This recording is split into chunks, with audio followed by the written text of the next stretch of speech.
Assalamualaikum warahmatullahi wabarakatuh. Halo Bapak Ibu Guru, pasti paham ya kalau kualitas pendidikan di Indonesia masih menghadapi tantangan yang sangat besar, seperti kemampuan literasi dan numerasi yang rendah, serta mutu, akses, dan infrastruktur pendidikan yang belum merata di Indonesia. Salah satu pendekatan yang mulai dikenalkan oleh Kementerian Pendidikan Dasar dan Menengah adalah cooperative learning. Apa itu cooperative learning? Atau biasa disebut dengan model pembelajaran kooperatif, yaitu sistem pembelajaran di mana siswa bekerja sama dalam kelompok-kelompok kecil secara kolaboratif untuk mencapai tujuan bersama dan bukan bersaing secara individual. Model pembelajaran ini melibatkan siswa yang heterogen atau berbeda-beda kemampuan, berbeda jenis kelamin, berbeda suku, dan sebagainya, untuk saling membantu dan belajar dari satu sama lainnya, yang pada akhirnya diharapkan dapat meningkatkan pemahaman, hasil belajar, dan mengembangkan karakter seperti kepedulian, tenggang rasa, dan tanggung jawab. Dengan demikian, akan terjalin kerjasama dan sikap saling membantu dalam menyelesaikan permasalahan yang ditugaskan. Oleh sebab itu, pembelajaran ini biasa disebut sebagai pembelajaran gotong royong.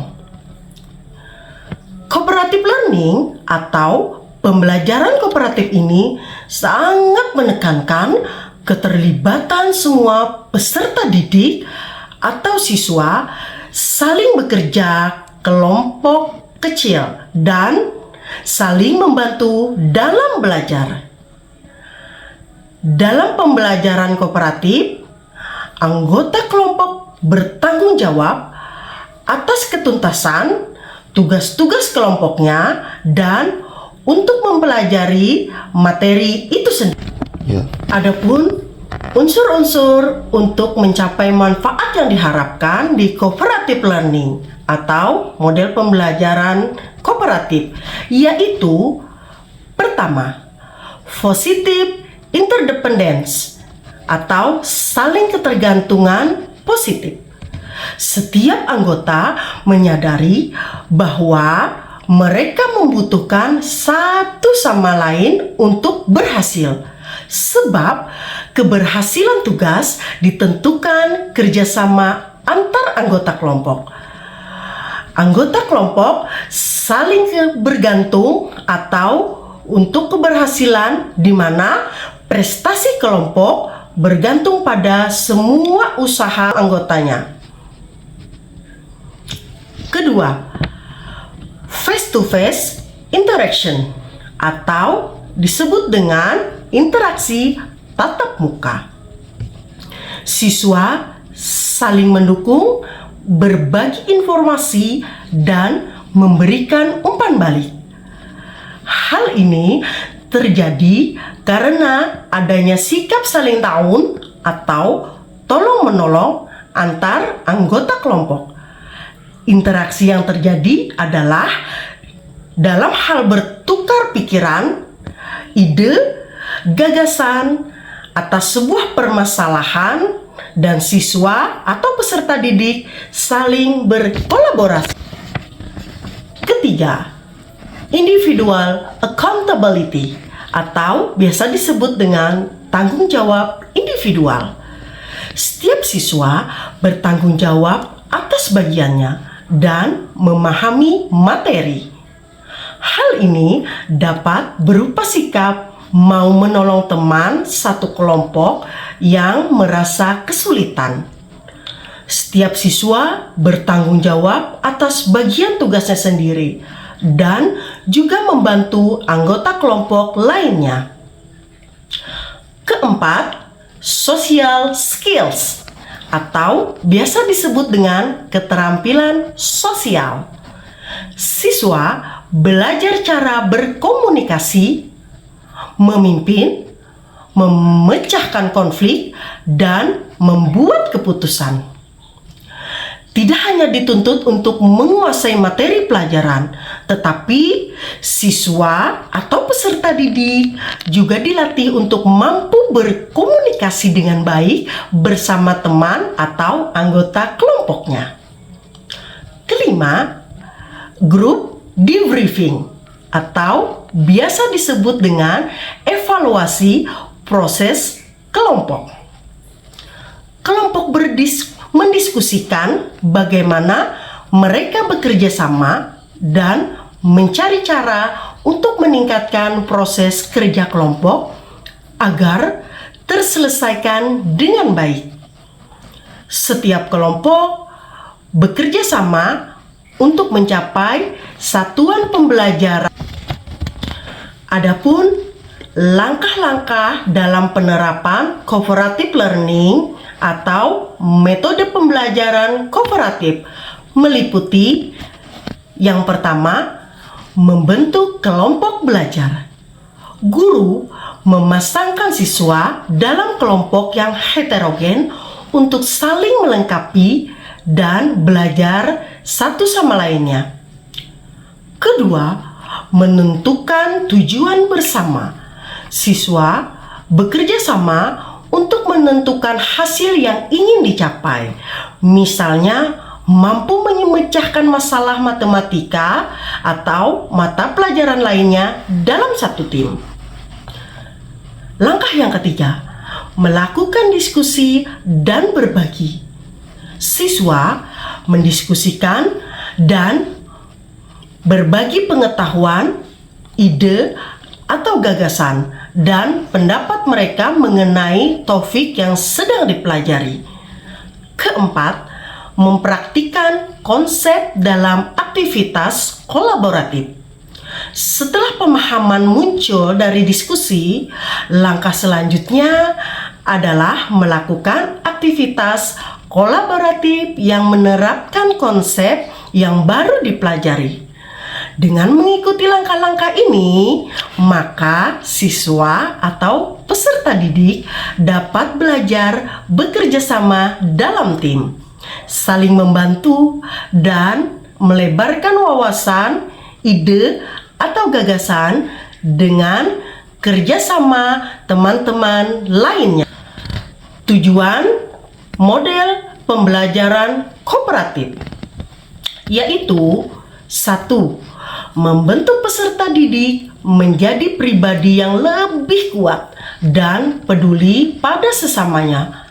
Kedua, menciptakan keaktifan serta keterlibatan semua peserta didik dalam pembelajaran. Ketiga, meningkatkan nilai akademik pembelajaran melalui kerjasama dalam kelompok. Keempat, mengembangkan kepekaan sosial peserta didik. Kelima, melatih peserta didik untuk bijak dalam menerima perbedaan peserta didik lainnya. Cooperative learning atau pembelajaran kooperatif bisa dilakukan melalui beberapa metode. Pertama, student achievement division atau metode STAT. Metode ini bisa digunakan oleh guru dalam memberikan tugas mingguan pada peserta didiknya. Pertama, guru membentuk kelompok kecil. Kemudian, setiap kelompok kecil diberi penugasan berupa analisis materi pada bagian tertentu. Setelah itu, hasil analisis kelompok kecil didiskusikan lebih lanjut dalam kelompok besar yang cakupan materinya berbeda-beda. Lalu, di akhir pembelajaran ini, guru selalu melakukan evaluasi terkait hasil diskusinya. Kedua, metode jigsaw. Sebenarnya, Penerapan metode ini hampir sama dengan metode STATE, yaitu guru membentuk kelompok kecil. Kemudian, setiap kelompok kecil diberi penugasan. Setelah itu, hasil analisis kelompok kecil juga didiskusikan. Dan di akhir pembelajaran, guru tetap melakukan evaluasi terkait hasil diskusi anak didiknya. Ketiga, group investigation atau biasa disebut dengan metode ZI. Pada metode ini, peserta didik dilibatkan dalam menentukan rencana permasalahan yang akan dipelajari. Jadi, siswa atau peserta didik sudah menyiapkan bahan terlebih dulu sebelum dipresentasikan. Keempat, metode picture and picture. Metode ini menekankan pada penggunaan gambar agar peserta didik semakin tertarik dengan materi yang sedang dibahas. Lebih optimalnya lagi jika metode ini digunakan untuk mata pelajaran sains. Kelima, think, fair, share atau biasa disebut dengan metode TPS. Langkah penerapan metode pembelajaran TPS ini adalah guru memberikan sebuah permasalahan pada setiap kelompok. Lalu, anggota kelompok diminta mendiskusikannya. Di akhir pembelajaran, setiap kelompok mengumpulkan hasil diskusinya pada guru untuk dilakukan penilaian. Guru bisa memilih jenis pembelajaran sesuai dengan karakteristik peserta didik di kelas agar tujuan pembelajaran bisa mudah tercapai. Manfaat cooperative learning atau manfaat dari pembelajaran kooperatif. Pertama, dapat meningkatkan hasil belajar. Cooperative learning telah terbukti dapat meningkatkan hasil belajar siswa dibandingkan pembelajaran konvensional pada umumnya. Kemudian, dapat mengembangkan keterampilan sosial. Siswa belajar berinteraksi, berkomunikasi, dan berkolaborasi dengan baik. Kemudian, dapat membangun karakter. Model ini membantu membentuk karakter siswa menjadi lebih peduli, tenggang rasa, berbagi, dan bertanggung jawab. Yang terakhir, dapat meningkatkan motivasi belajar. Kerjasama dalam kelompok dapat meningkatkan motivasi dan semangat siswa untuk belajar. Kelebihan cooperative learning atau kelebihan pembelajaran kooperatif, yaitu pertama, peserta didik bebas berinteraksi dengan peserta didik lainnya yang heterogen atau beragam. Kedua, menumbuhkan rasa kepedulian dengan teman sebayanya. Ketiga, meningkatkan rasa percaya diri peserta didik. Keempat, melatih peserta didik dalam beradaptasi dengan lingkungannya. Kelima, mempererat tali pertemanan dan persaudaraan.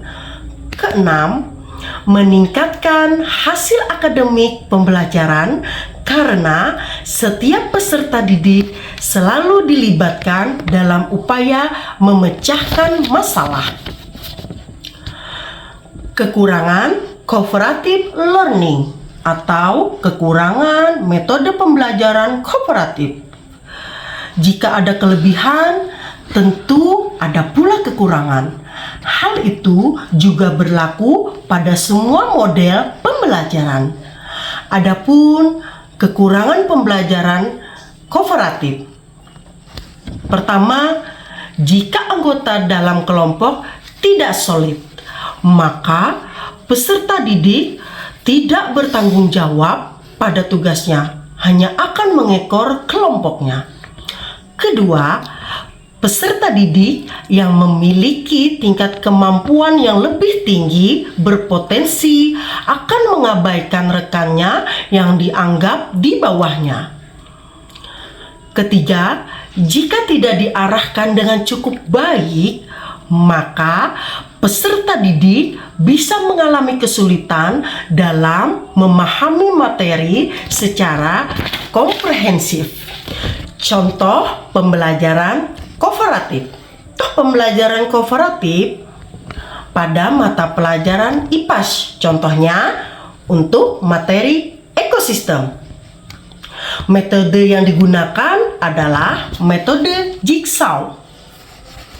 Pertama, guru membuat 5 kelompok kecil yang masing-masing kelompoknya terdiri dari 4 sampai 5 peserta didik. Kedua, guru memberikan awalan berupa ulasan materi yang akan dibahas, yaitu tentang pengertian ekosistem, komponen penyusun dan macam-macamnya, serta jenis dan contohnya. Ketiga, masing-masing kelompok diberikan satu submateri untuk didiskusikan dengan anggotanya. Keempat, setelah selesai diskusi, setiap perwakilan kelompok menyampaikan hasil diskusinya di kelas. Sementara itu, kelompok lain juga diberikan kesempatan untuk bertanya atau umpan balik. Kelima, guru mengevaluasi hasil belajar tentang materi yang telah dipelajari atau masing-masing kelompok mempresentasikan hasil kerjanya. Keenam, guru memberikan penilaian. Dan terakhir, ketujuh, guru memberikan penghargaan atau reward terhadap hasil kerja atau hasil belajar, baik secara kelompok maupun individu. Lengkap sudah ya pembahasan kita tentang cooperative learning atau metode pembelajaran kooperatif. Dan bagaimana penerapannya dalam kurikulum Merdeka? Ayo, Bapak Ibu guru, kita sama-sama memulai, mengubah, dan menggunakan proses pembelajaran yang lebih menyenangkan dan bermakna. Jadi, apakah strategi ini sering Bapak Ibu guru lakukan? Berani bermimpi, gigih mewujudkan cita-cita, dan masa depan ada di tanganmu. Wassalamualaikum warahmatullahi wabarakatuh.